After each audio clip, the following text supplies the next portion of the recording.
Mon prochain invité, en 2000, il a obtenu le prestigieux prix Judith Jasmin ainsi que le prix de l'Office des communications sociales pour un de ses reportages, Les bébés martyrs.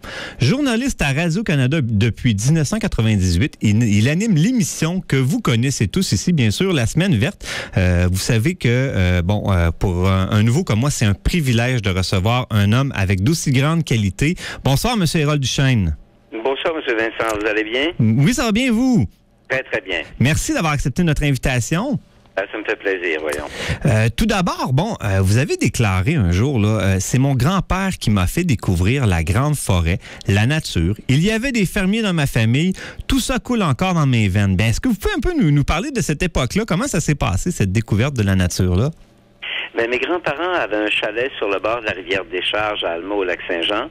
Et mon grand-père adorait aller à la chasse, aller à la pêche. Mon père, bien sûr, il a travaillé 43 ans dans une usine de pâte et papier à Alma. Et donc, j'allais presque passer entièrement mes étés avec mes grands-parents au chalet. Et je partais avec mon grand-père parfois en chaloupe comme ça sur la rivière, faire du camping sauvage. On savait pas que c'est comme ça que ça s'appelait, mais on dormait carrément à la belle étoile. On partait des 2-3 jours. On faisait vraiment des lits avec des branchages. Il me montrait à faire des verres avec de l'écorce pour boire, à filtrer l'eau dans les ruisseaux et ainsi de suite. Donc, je partais avec lui très, très, très longuement comme ça. Puis ma grand-mère, elle faisait des potagers tous les étés. Alors, tous les étés, je travaillais au jardin avec ma grand-mère, puis on allait cueillir des petits fruits. Donc, je passais vraiment beaucoup de temps avec mes grands-parents en pleine nature quand j'étais enfant. Alors, à l'époque, c'est grâce à grand-papa et grand-maman là, que vous vous êtes connectés, oui, sur le monde vert. Comme plusieurs d'entre nous, vous avez travaillé à la pige dans vos débuts comme journaliste. Ensuite, vous avez exercé le métier près de 10 ans à Télé-Québec. Et en 98, vous arrivez à Radio-Canada. Par contre, au début, vous n'étiez pas animateur de La Semaine verte, là. Non, je travaillais à Enjeu. Je ne sais pas si vous vous rappelez de cette émission-là. C'est l'émission qui existait juste avant Enquête. Donc, des grands sujets à caractère social. Oui, effectivement. Où j'ai parlé justement des enfants martyrisés, où j'ai parlé des enfants vivant en famille d'accueil. Mais je faisais du reportage. J'étais reporter. Voilà, justement, en 2000, là, vous avez obtenu le fameux prix prestigieux, le prestigieux prix Judith Jasmin. Et ça, entre autres, c'est pour votre reportage Les bébés martyrs. Est-ce que vous pouvez nous rappeler un petit peu le contenu du topo en question? Écoutez, j'étais tombé sur un article d'un médecin de Québec qui s'appelait, si ma mémoire est bonne, Pierre Labbé. Et j'espère que je ne me trompe pas de prénom, mais c'est sûr que c'était le docteur Labbé. Il était donc pédiatre, il travaillait au CHUL, ici à Québec, et il déplorait le fait que quand des enfants de moins de 2 ans arrivaient dans des salles d'urgence blessés, qu'il était très difficile pour les médecins, pour les infirmières, même pour les policiers qui enquêtaient sur ces cas-là, d'identifier des blessures accidentelles, des blessures volontaires. Parce qu'évidemment, un enfant à moins de 2 ans, il peut pas parler, il peut pas dire que c'est son parent qui l'a battu lorsque ça arrive. Bref, il faisait des recherches pour essayer de trouver des façons d'identifier des blessures volontaires, des blessures accidentelles.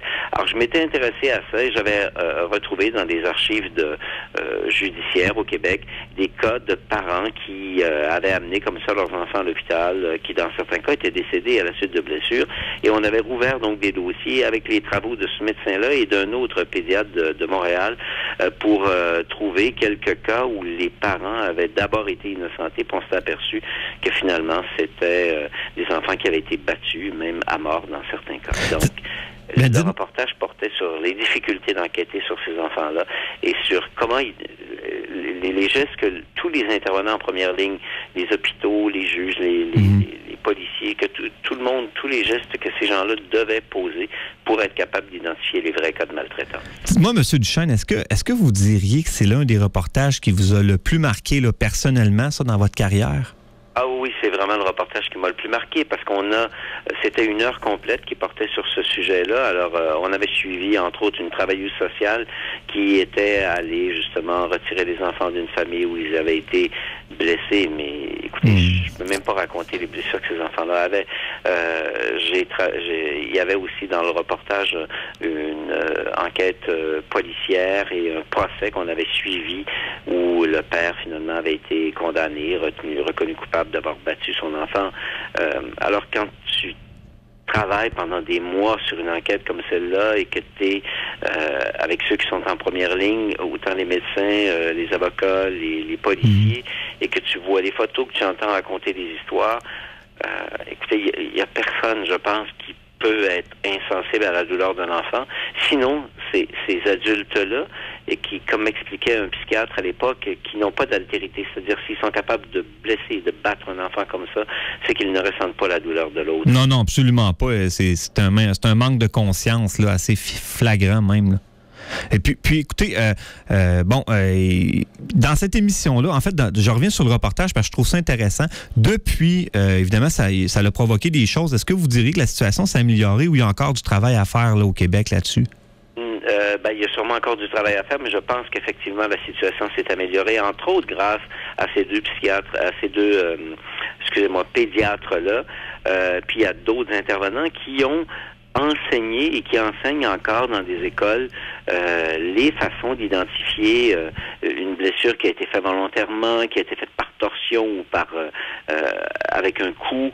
Donc, oui, la situation s'est beaucoup améliorée parce qu'évidemment, il y a 20 ans ou il y a 30 ans, quand un enfant arrivait blessé comme ça, qu'on avait peu de moyens d'enquêter, d'inspecter, d'analyser les blessures, spontanément, on était tenté de dire, c'est accidentel, puisqu'on croyait à la version des parents. Mais aujourd'hui, les formations sont beaucoup plus solides, autant dans les facultés de médecine qu'auprès des policiers qui enquêtent sur ces cas-là. Oui, c'est sûr que la situation s'est améliorée, qu'on identifie plus facilement des enfants qui sont dans des situations dramatiques, mais il y a encore des situations qui nous échappent. Parfois, on a vu l'histoire de la famille Chafia. C'était pas des bébés, mais malgré tout, c'était des petites filles qui ont crié à l'aide et qui avaient besoin d'aide et qu'on n'a pas entendu. Donc, il y a encore des ratés.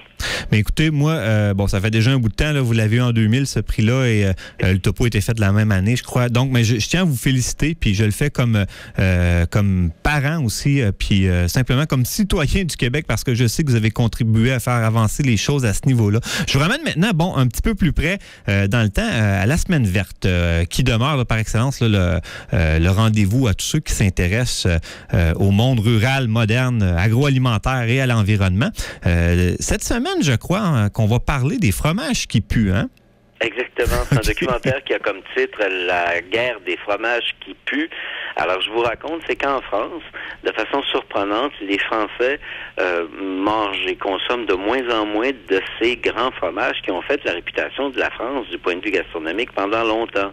Alors, ils sont en train de s'américaniser, les Français comme beaucoup d'Européens, et ils délaissent les camemberts, les brie, tous ces fromages-là pour manger de plus en plus des fromages industriels de type américain.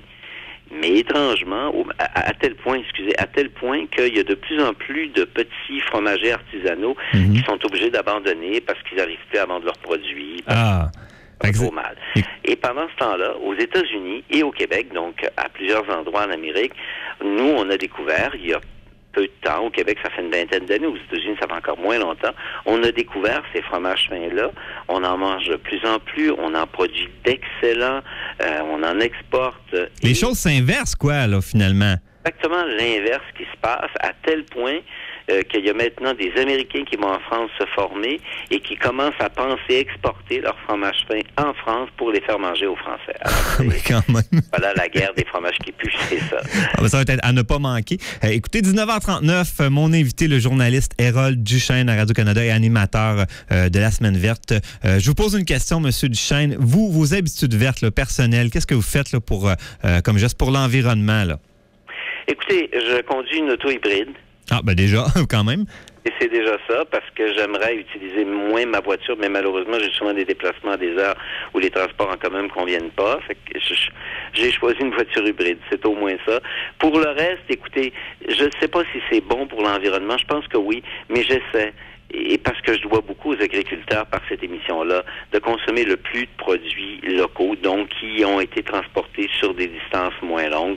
Mais en même temps, je vous dirais que je veux pas non plus avoir l'air de faire de la leçon aux gens, parce que c'est correct que les gens fassent quotidiennement des gestes pour l'environnement, mais il faut aussi que les États, que les élus, que les gouvernements, eux, posent des gestes très concrets pour obliger les plus grands pollueurs à polluer moins. Bien, effectivement, c'est une job pour tout le monde et à tous les paliers.